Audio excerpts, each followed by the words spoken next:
لينسج للعلا قصصا هنا أحلام ترويها لينسج للعلا قصصا هنا أحلام ترويها. Baik, sudah 11 bulan saya nggak punya kerjaan tetap. Nafkah yang saya berikan ke istri sangat minim sekali. Keluarga istri meminta saya untuk pisah. Akhir-akhir ini istri juga sudah tidak tahan. Istri saya bekerja. Sebenarnya kami masih saling menyayangi. Istri saya masih cinta sama saya. Ustaz, gimana saya menyikapi masalah ini? Apa saya ikuti maunya istri dan keluarga? Saat ini istri saya lagi didekati pria lain yang lebih mapan dan kaya. Salahkah saya kalau memukul pria tersebut? Karena pria itu telah mengambil kesempatan dalam kesempitan rumah tangga kami. Ustadz minta amalan atau wirid untuk melapangkan rezeki. Ini ada hubungannya sama tema nggak ini? Hah? Jawab atau enggak? Kasihan. Ya udahlah, karena malam terakhir ya.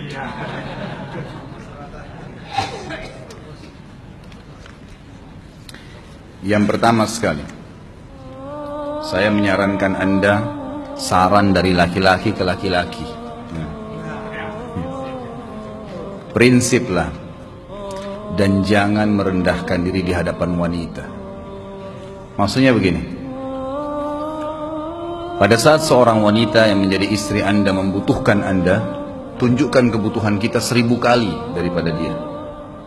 Dia sayang, dia perhatikan, dia siap berkorban. Kita harus 1000 kali lebih hebat daripada itu. Laki-laki memang penaung. Tapi kapan dibalik? Kalau saya pribadi, kapan dia tidak butuhkan, menunjukkan kebutuhan, saya 1000 kali tidak butuh sama dia. Untuk apa Anda merendahkan diri di depan seorang wanita yang kalau memang dia tidak bisa menjadi seorang istri? Karena kapan wanita sudah menyombongkan diri di hadapan laki-laki, tidak akan ada wibawa sama sekali. Ini poin dulu dalam pembukaan. Dan selalu saya sarankan siapapun ikhwah yang minta saran saya dalam masalah rumah tangga, yang paling pertama ini saya ucapkan, saya bukan menyuruh Anda menjadi keras, bukan. Tapi saya mengajak Anda untuk punya prinsip dalam hidup. Wibawa, pemimpin rumah tangga. Dibutuhkan kita butuh, tidak dibutuhkan ya sudah.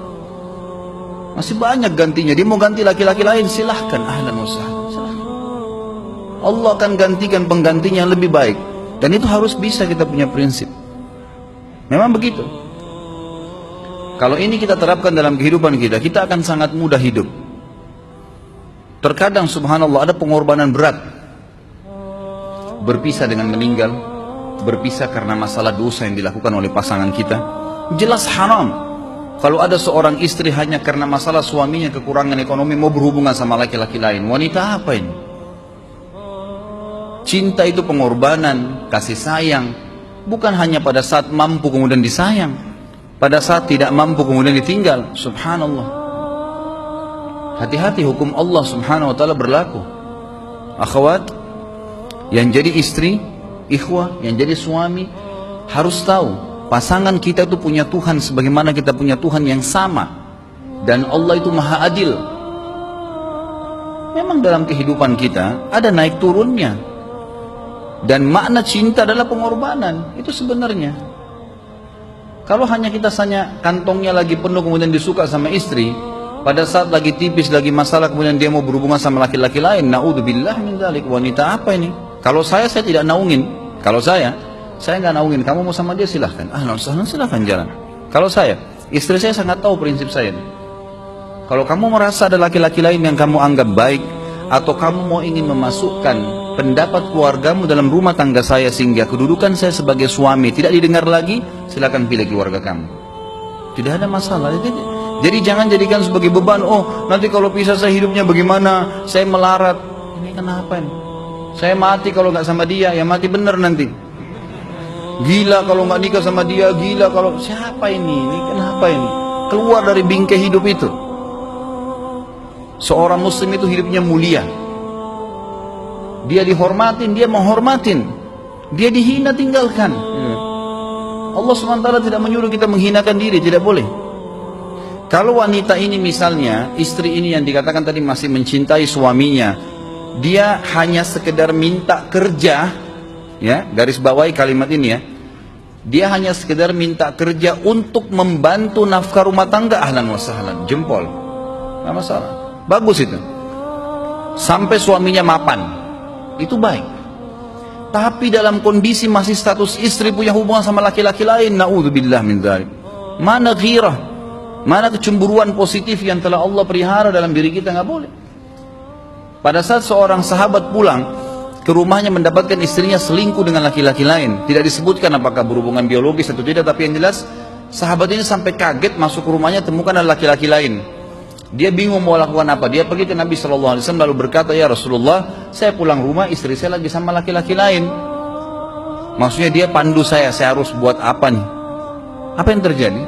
Subhanallah, Sa'ad radhiyallahu anhu, sahabat Nabi mulia, menghaluskan pedang mengatakan, ya Rasulullah, kalau terjadi pada rumah tangga saya akan penggal dua-duanya. Dua-duanya saya penggal nih. Tapi di sini ulama bilang saat ingin menghukum kalau terjadi pada keluarganya dengan penggal ini, bukan maksudnya dia menghukum secara individu, maksudnya dia, saya ingin terapkan hukumnya Allah, dirajam, dibunuh karena mereka sudah menikah dan berzina. Hukum Allah terapkan, kemuliaan agama harus ada. Harus begitu. Seorang istri yang mau tinggal di bawah naungan kita sementara kita sudah berkorban di bawah terik matahari, sudah bekerja, sudah memilih dia dari sekian banyak wanita, kemudian dia mau berkorban, hormatin dia, junjung dia, lindungin dia, rangkul dia, gitu kan? Bela dia, memang harus begitu. Tapi kalau masih dalam naungan, kemudian sedikit himpit masalah ekonomi lalu berhubungan sama laki-laki lain, naudzubillah, jangan dipertahankan, berbahaya sekali, gitu kan? Jangan Anda menjadi laki-laki lemah gitu. Saya kemarin ditelepon oleh 2 orang sekaligus, subhanallah. Sahabat dekat telepon kepada saya, laki-laki. Ustaz, maaf mau ngomong sebentar. Baik, silahkan. Ustaz, saya ini, istri saya pulang ke rumah ke kampung ayahnya ibunya karena alasan mengurus ayah dan ibunya. Akhirnya saya sama anak-anak ditinggal di sini sendiri.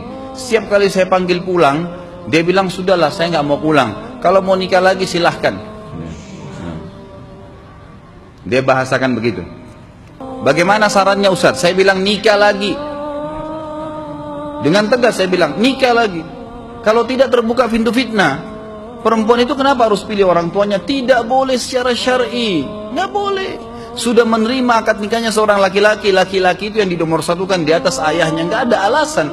Kalau suami izinkan boleh urus orang tua, kalau nggak diizinkan tidak boleh, nggak boleh. Bagaimana dia tinggalkan suaminya sama anaknya? Kaget itu saya katakan begitu. Iya, bahkan sekarang hukum poligami sudah wajib bagi Anda, nggak boleh. Wajib sekarang. Ini ragu mau melangkah seakan-akan poligami itu dosa, padahal dia ditinggal oleh istrinya. Bagaimana bisa ini? Ada laki-laki seperti ini nggak punya prinsip, harus melangkah. Dia sudah dapat jawaban saya dikasih. Ini Ustaz, teman saya juga mau bicara, masalahnya sama lagi. Ustaz, istri saya tinggalkan saya, Ustaz, kayak mau menangis. Sebentar, jangan pakai nangis laki-laki. Apa ini cengeng? Ditinggal wanita nangis, subhanallah. Orang nangis itu ditinggal meninggal Rasulullah SAW, ketinggalan sholat subuh berjamaah, itu nangis. Nggak jadi jihad, nah itu nangis. Ditinggal perempuan nangis, la ilaha illallah. Allah ciptakan perempuan lebih banyak daripada laki-laki. Ini bukan menurunkan martabat perempuan ya. Artinya harus seorang pemimpin itu punya wibawa. Nggak bisa, kalau nggak akan dianggap remeh nanti. Istri itu dinaungin, dilindungin, dididik, diberikan haknya ia. Berikan berlipat-lipat penghormatan sebagaimana dia berikan satu penghormatan, nggak apa-apa. Tapi jangan sampai menginjak martabat seorang pemimpin, tidak boleh. Akhirnya saya sampai bilang sama dia, akhi, ambil keputusan. Kamu mau balik sama saya berumah tangga di sini, atau kamu pilih rumah orang tua kamu? Oh, saya pilih orang tua saya, baik, saya ceraikan kamu sekarang. Assalamualaikum, tutup telepon, selesai. Jangan lama-lama. Cengeng sekali. Udah sujud sama Allah, saya masih berat cintanya Allah. ia minta kepada Allah subhanahu wa ta'ala. Ini gampang dihilangkan dari hati. Sebagaimana dia datang, dia bisa keluar. Gampang itu. Subhanallah ya, jangan terlalu mencintai dunia berlebihan. Kalau saran saya, kalau istri anda ini tanya baik-baik, kalau kamu bekerja hanya karena mau bantu nafkah rumah tangga sekarang, ahlan wa sahlan, silahkan. Selama pekerjaan halal, antar dia ke tempat kerjanya. Muliakan dia, jaga, jemput pada saat pulang. Anda pembelahnya, begitu. Tapi kalau berhubungan sama laki-laki, ada subhanallah suami, depannya dia istrinya telepon laki-laki lain dan dia menerima itu. Mana ini? Dalam agama haram. Wallah haram itu hukumnya. Nggak boleh. Itu namanya dayuth dalam agama. Nabi SAW mengatakan Allah melaknat dayuth. Kata sahabat, siapa itu dayuth ya Rasulullah? Laki-laki yang tidak punya cemburu terhadap pelanggaran agama yang terjadi pada istrinya. Gimana caranya? Nggak boleh dalam agama Islam. Gitu kan? Makanya biasakan hati kita terisi dengan cinta kepada Allah SWT dan bukan cinta kepada manusia. Mencintai istri karena Allah yang perintahkan, mencintai suami karena Allah yang perintahkan. Jadi semua karena Allah. Tidak ada kata-kata hilang, tidak ada rugi kalau kita meninggalkannya. Jadi ini hal mendasar yang saya tahu, Allahu alam. Jadi sampaikan seperti itu. Kalau wirid apa? Saran saya adalah memperbanyak istighfar kepada Allah SWT. Gunakan momen musibah itu sebagai kesempatan untuk mendekatkan diri dengan Allah Subhanahu wa taala. Begitu ya.